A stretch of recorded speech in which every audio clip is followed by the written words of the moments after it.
Hello, viewers, and welcome to the new episode of the Professional Times. And we have a very special guest today, Mr. KP Sunil, who has around 35 years of experience in political journalism and is currently the chairman and managing director of Eco Health Products. So, Mr. Sunil, very warm welcome, and we are very thrilled to have you on our show. So let's Thank talk you. It's my about pleasure. yeah. So let's talk about and let's start with your the career, the 35 years you have spent, and then gradually we'll take up more questions on that. Well, I began my career as a journalist with the Times of India Group. I was with the Illustrated Weekly. That was a time when Mr. Pritish Nandi was the editor, and I was the Southern Bureau Chief, handling the states of Tamil Nadu, Karnataka, Kerala, and the then Andhra Pradesh, which was today Andhra Pradesh and Telangana. So my forte at that time was political journalism, and we've done a number of investigative reports at that time. And from the print medium, I slowly moved on to the visual medium in the 90s, when, from 93 onwards, the skies opened up and a number of private television channels came into existence. And at that time, I moved into television. I was instrumental in starting about three television channels in Tamil. And in the final stages from 1999 to 2013, I was with JRTV. I was heading the news department. And now I'm into a totally different field, which is wastewater treatment. I have a company which manufactures a number of reagents for treating all types of wastewater, starting from sewage to industrial effluents. We also have some agricultural products, industrial products, a wide range of products. The common thing, you see, the end users are different because those who are into agriculture do not require wastewater treatment or vice versa. But as far as we are concerned, they're all herbal based. So my partner, Mr. Murthy, he's a herbal researcher, and I've been handling the marketing part of it. Mm-hmm. So slowly this company has been picking up. Excellent. So very interesting question. Like since you have extreme experience in the media industry, and then all of a sudden you moved into a typical, a very different niche area. What makes you interesting to work in that different area apart from your hardcore experience media companies? Well, to put it in a very light manner, politics is a big sewage.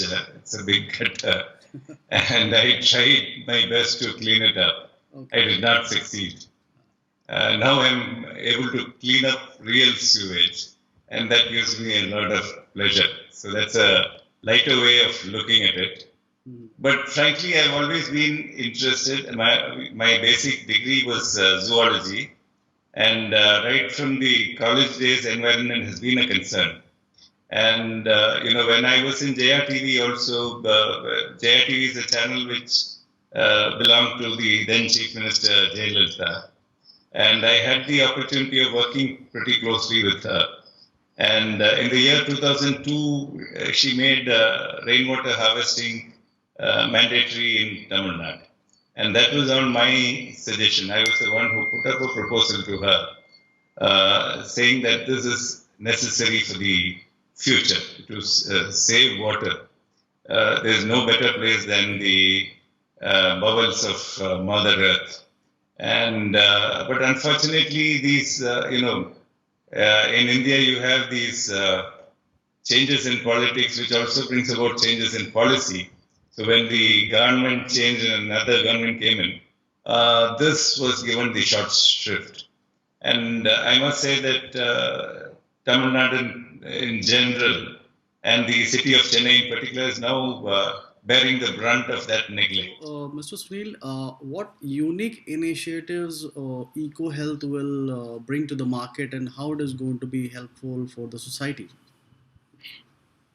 See, basically, right now, our any company which is into manufacturing has what you can call a flagship product, and our product of that caliber is something called EcoClean 2300, which is basically for treatment of sewage. You can treat sewage to the extent that it becomes drinking grade. I say drinking grade because it conforms to all the parameters of potable water. But there is always a mental block. When you tell people that this is treated sewage, they would hesitate to drink it. For my part, from probably US to the Vietnam, across the globe, wherever I have gone, because I've done a video demo of how to treat water using this product.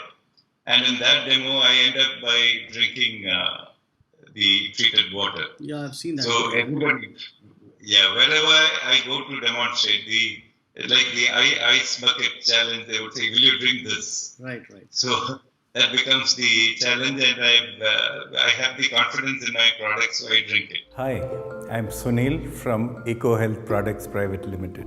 We have developed certain herbal solutions which can treat sewage water and convert it into drinking grade. Now let's see a little demo using EcoClean 2300. Here we have 2 beakers of sewage water. Now this I am adding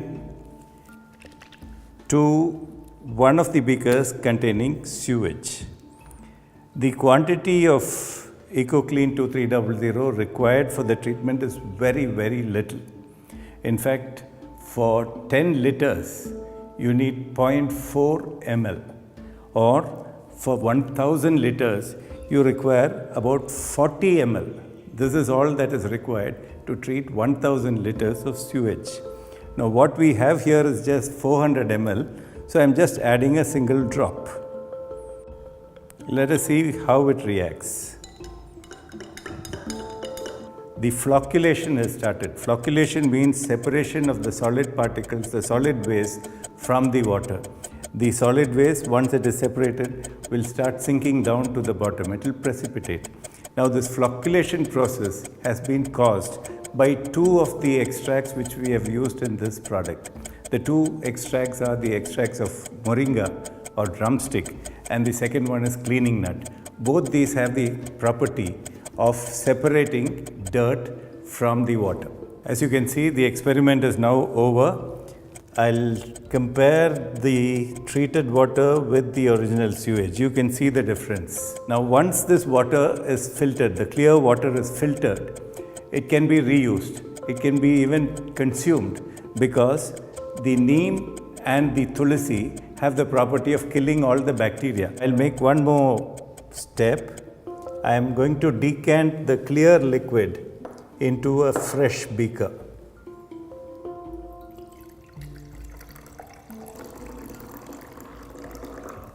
This is the sludge. It will compact further, and this sludge can be used as a fertilizer. It's a nitrogenous fertilizer. As you can see, the treated water is absolutely clear. It contains some floating particles which will go when it is filtered. In an STP, the filtration will be done using sand and carbon filters. This treated water conforms to all parameters set by the World Health Organization and the Central Pollution Control Board for reusing of treated water. And this can be safely used for all secondary purposes like flushing, construction, gardening and irrigation, industrial uses like in the boiler plant and things like that, and also in AC plant cooling towers. Why? Why not we drink it? Pretty good, no harm at all. It's non-toxic, all the bacteria has died, and the water can be safely used practically for everything. By recycling water in this manner, we are going to regenerate precious water reserves for the next generations. Join the world of eco health. Join the world of pure water. Now, basically, to elaborate on this particular product, it's a combination of four herbal extracts. Extracts of neem, tulsi, drumstick or moringa, and there's something called cleaning nut. In Hindi, they call it nirmali. So it's extracts from these four herbs that the EcoClean 2300 is made up. And this can break up all the suspended impurities in the sewage and cause it to flocculate and ultimately precipitate. The top water becomes crystal clear. I'm sure there are a lot of companies in the market, not only in the India market, but globally also, who are coming up with these kind of products and solutions. How do you see the market competition for your products, and then how you're positioning, and are there any help provided by the government bodies? Actually, ours is a very innovative and unique range of products, and all of them are herbal based. In fact, my partner, Mr. Murthy, who has done the researches, he is a student of herbal medicine, basically, and it's from that which he has developed all these products. But there are certain disadvantages of being first in a particular field or being unique, because you have to educate the clients from scratch, and that's a very time-consuming process. The second thing is there are no approving bodies in place to give an approval, a stamp of approval to any of these products. So we have to work on all these things right from scratch, which is a cumbersome process.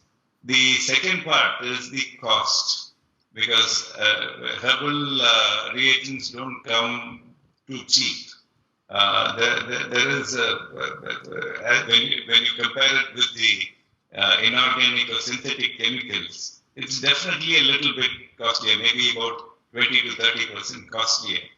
But the advantage is the water that you get, the treated water that you get, is of reusable quality.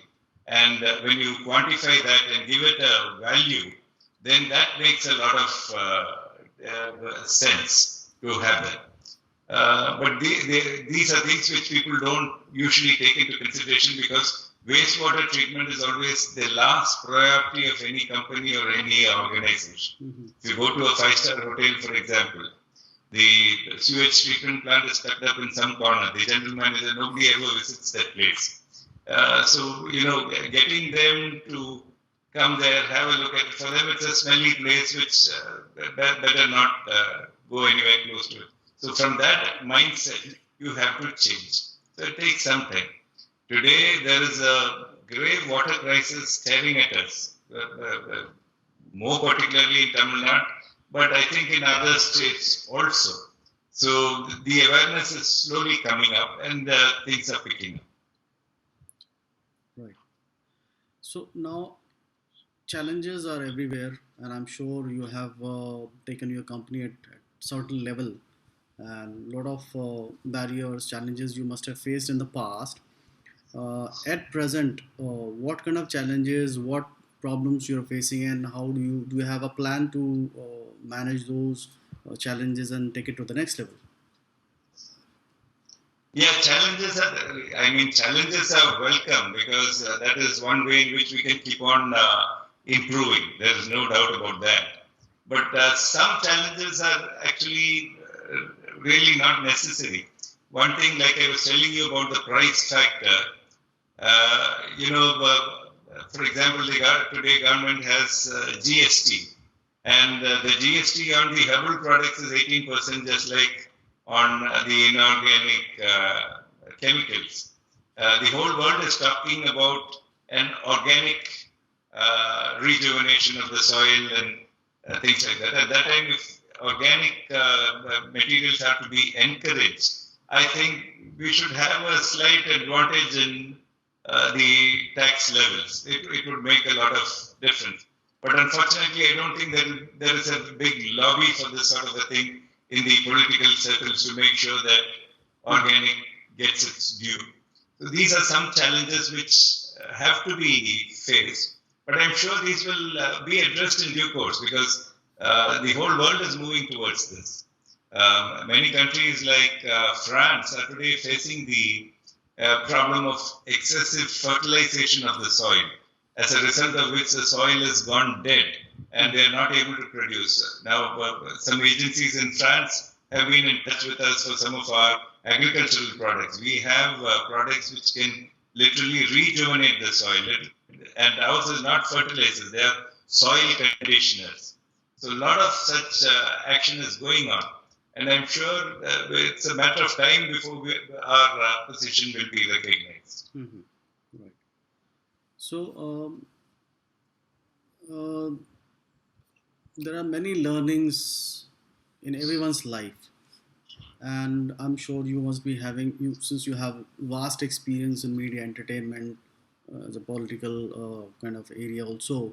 So a lot of learnings have you must have gone through. Would you like to share some of your learnings and then how you are taking up in your current venture and trying to get the advantages out of it? Every day has been a learning experience. As a journalist, you know that every story that you do is something totally different from the previous one. And when I was with the Illustrated Weekly, I was handling not just politics, but art, cinema, culture, you name it. So you become a jack of multiple trades. And each time you have to learn the whole thing from scratch. And the journalism in those days, I'm talking about 1980s, it was where we have to do a lot of homework. There was no Google.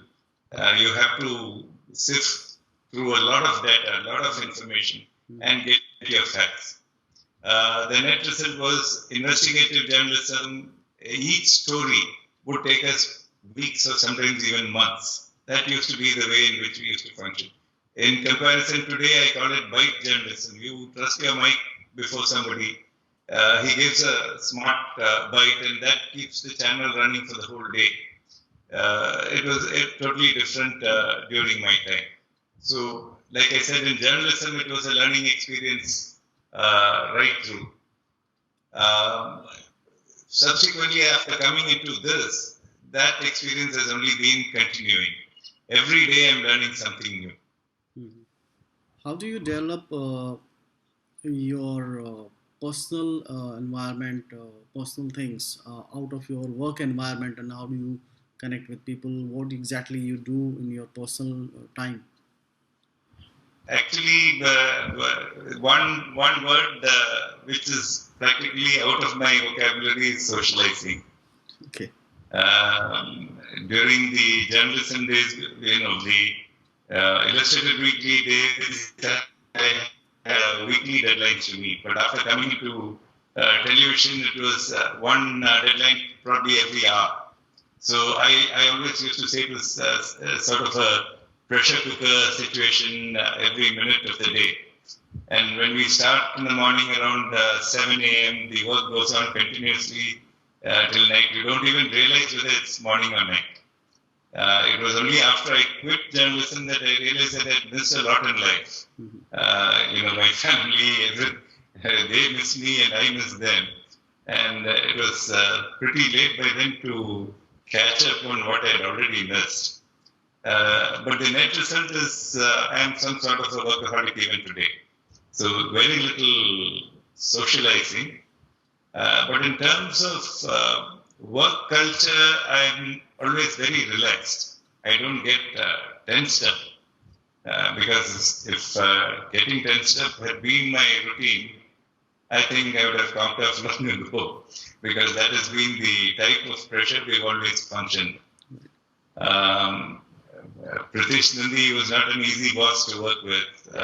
Very nice man, but he has his own style of functioning. Right. Then subsequently having Jayalalitha as a boss was also not very easy. Mm-hmm. Very few people last many years with her. I was with Jaya TV for 14 long years. So that way I'm used to taking or handling quite a lot of pressure. Mm-hmm.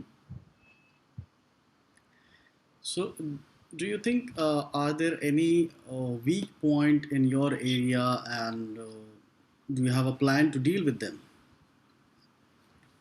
Yeah, but I think the weak point in my present functioning is the marketing, because frankly, I'm not a marketing person. Having been in a totally different field, marketing, I'm pretty good at the theory of marketing, but when it comes to the practical side, I don't think I'm that effective. But this video of mine of treating sewage, it's been loaded on YouTube about a year and a half back, and till date it's had more than 50,000 views. And most of our inquiries, or most of the projects that we have done, have been on the pull effect of that video rather than a push from our side.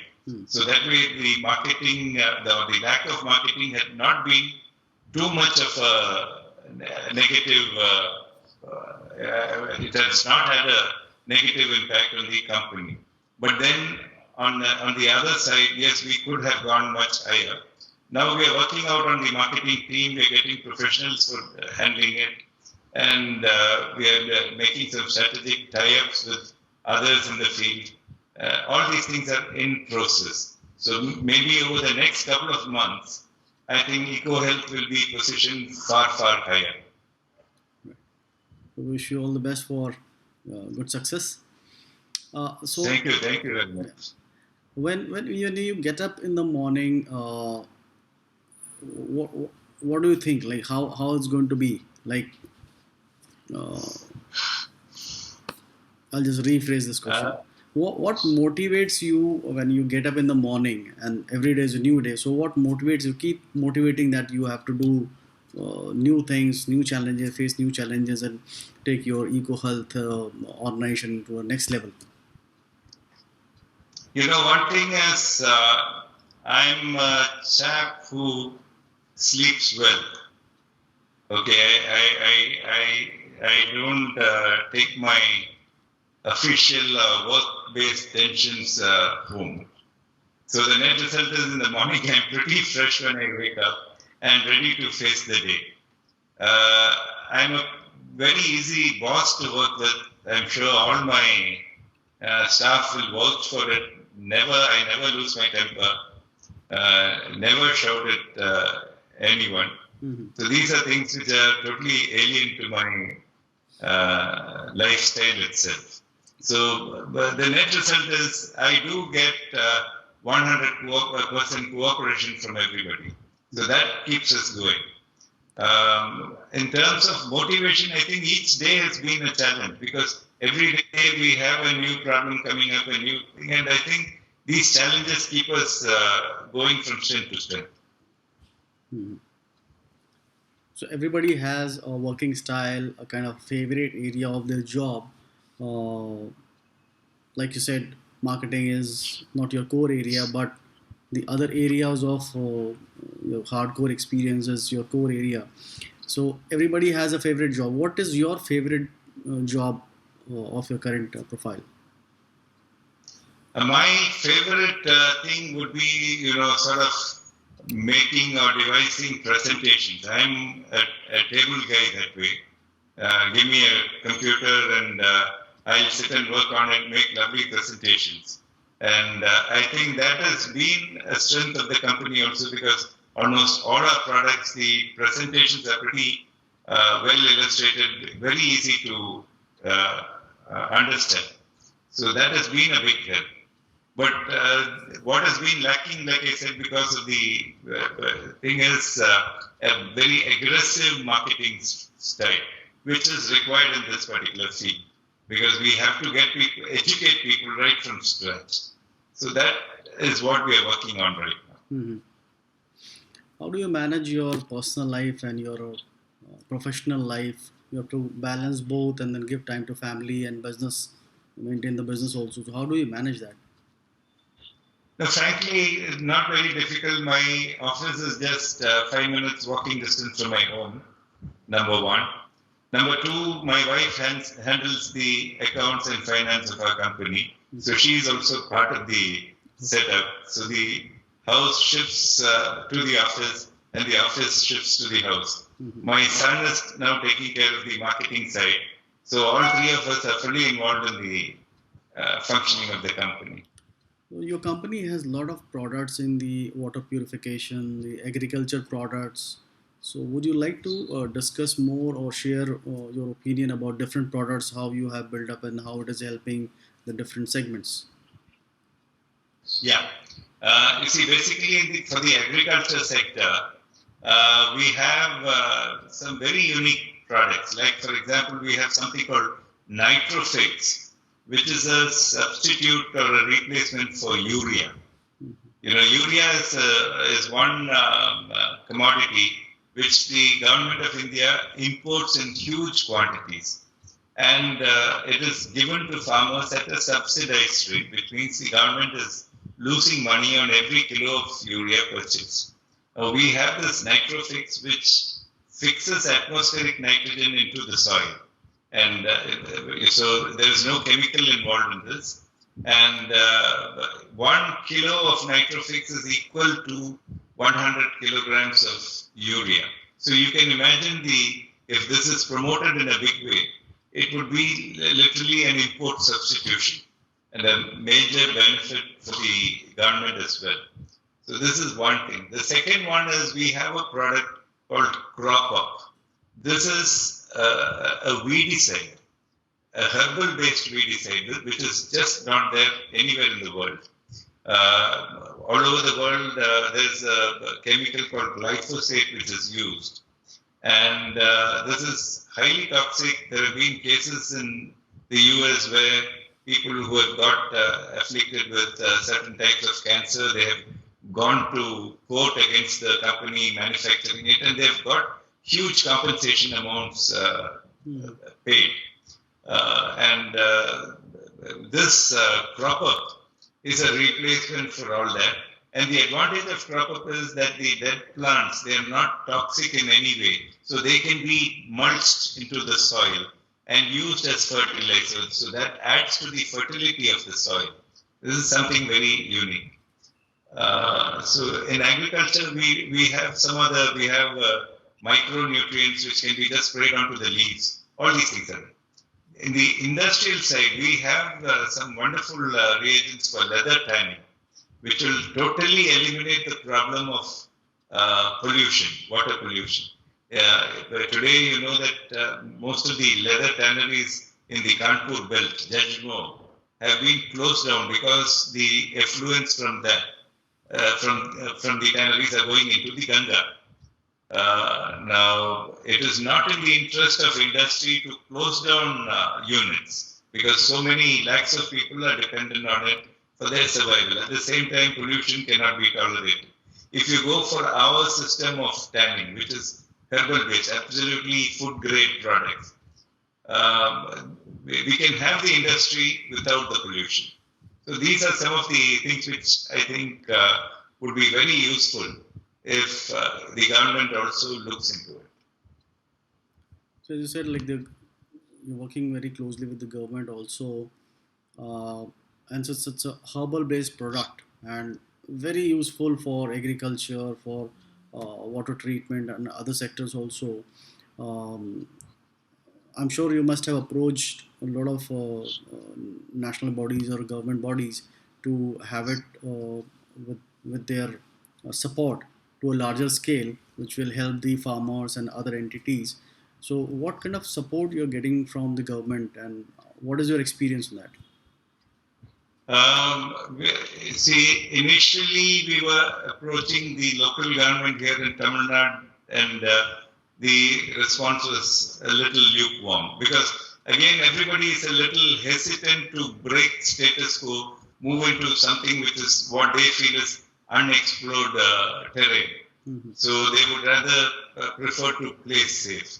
The second thing is, invariably, all these government bodies, they have a team of scientists who are on the advisory board. And the pure science persons look down upon the herbal science. This is a little unfortunate because we prefer the Western science to the Indian science. But that's why I said it takes a lot of work getting over these hurdles. But slowly the doors are opening up. We have been making some inroads into the central government. We have now tied up with NACOF, and we have now also got into a joint venture with a company in Delhi which is doing the license work in the government. So a lot of things are moving. So over the next couple of months, I'm definitely foreseeing a very, very bright scenario. So a lot of product you have for the water cleaning purpose. Does it also help in cleaning the kind of a river? Because the product we have seen usually clean the stored water or stored in limited areas or ponds, but a river which is actually flowing, free flowing from one end to another end. Uh, Yeah. are there any products or solutions which are helpful for cleaning the rivers also? Yeah. Actually, the rivers of India, why India all over the world? I'm told that the Nile is as polluted, if not more than the Ganga. So every river in the world is today polluted. If you look at the whole scenario, for Ganga, for example, at Gangotri, the origin, it's the most pristine, pure water that you can ever think of. That water gets totally contaminated by the time it reaches, crosses 5 states, 2,500 kilometers. By the time it reaches West Bengal, it's nothing but sewerage. Now, ultimately, cleaning up process should not be in the river. It should be in the input into the river. Now, along the Ganga, there are a number of sewage treatment plants that have been put up. Starting from the 1990s, they have the Ganga Action Plan 1 and 2. And then ever since the NDA came into power, the NDA 1 and NDA 2, a lot of work has been done on the Ganga. But ultimately, even recently there was a report in the papers that the water of the Ganga looks clean, but it still contains a lot of bacterial content.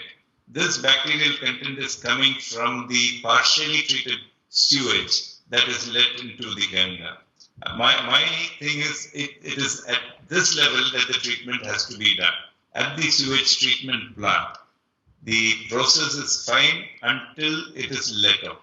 So at that last stage, if we try our method of treatment, I'm sure Ganga will become pristine, pure once again. So it can be done. I'm happy that the Prime Minister today is talking about, after Swachh Bharat, he's been talking about the Jal Shakti Abhiyan, which is a really good thing. In his recent Man Ki Baat, as well as his address to Parliament, he has been focusing on the need to treat water. I think that is going to be the game changer for the coming years, because water is going to be the issue on which wars are going to be fought. Tamil Nadu is today fighting with Karnataka for Kaveri water. Tamil Nadu is fighting with Andhra Pradesh for Krishna water. But the water that is coming in the Kaveri and in the Krishna is nothing but sewage. So ultimately we are fighting for sewage. My question is, why not we treat the sewage already available here and use it? Forget about drinking. You can at least use it for construction. You can use it for industrial use, which accounts for a large percentage of the freshwater usage today. When this water is reused in this fashion, then the exploitation of groundwater, river water, pond water, lake water will reduce for all these secondary purposes. We can keep those exclusively for direct human use, the primary uses. So I think this should be the overall policy. It will take some time for this whole thing to fall in place. Let's hope it does not take too much time, because we have to think about the generations to come. We are raping the earth, and unless we set things right, it's going to be a very bad scene for the future. So thank you for joining us, Mr. Sunil, and it was wonderful talking to you. And it's a great pleasure to have you on the Professional Times. Thank you very much. Thanks for your time, and wish you all the Thank best. you very much. The pleasure is mine. Thank you. Thank you.